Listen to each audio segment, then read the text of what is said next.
Okay, we just left yung Busan Museum of we're walking sidewalk, no? It's very colorful. You know, kita mo. We're going to Busan Tower. It's an 8-minute walk from here. To have some vibes of the yung alleys, no? These are siguro old streets. This is EDC Hotel. Dito yung mga small, colorful masyado.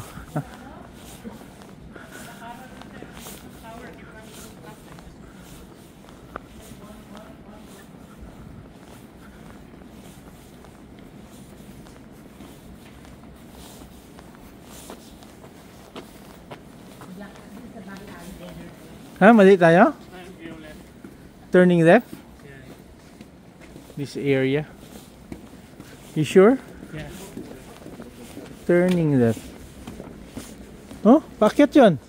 Yeah. You sure?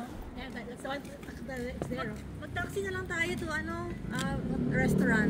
After? Tapos? No. Gusto niyo, Pwede naman night ang Busan Tower eh. ah, pwedeng gabi siya. Gusto mo kumain muna? Check ko lang ang closing time lang muna. Baka makainan dyan, lapit na Busan. Mag-taxi na tayo.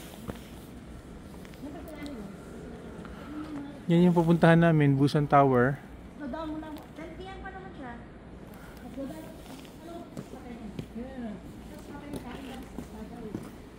Go to Busan Tower.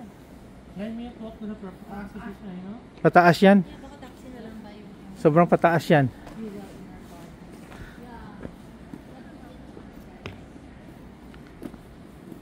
Oh, dito sa may bandang baba, oh. Then mag-taxi tayo paakyat. Sige, tama. Yung gabi po kanyan, it's a very steep, oh, na walk. Hindi makita yung Busan Tower. So, we decided to have dinner muna. Resto na malapit.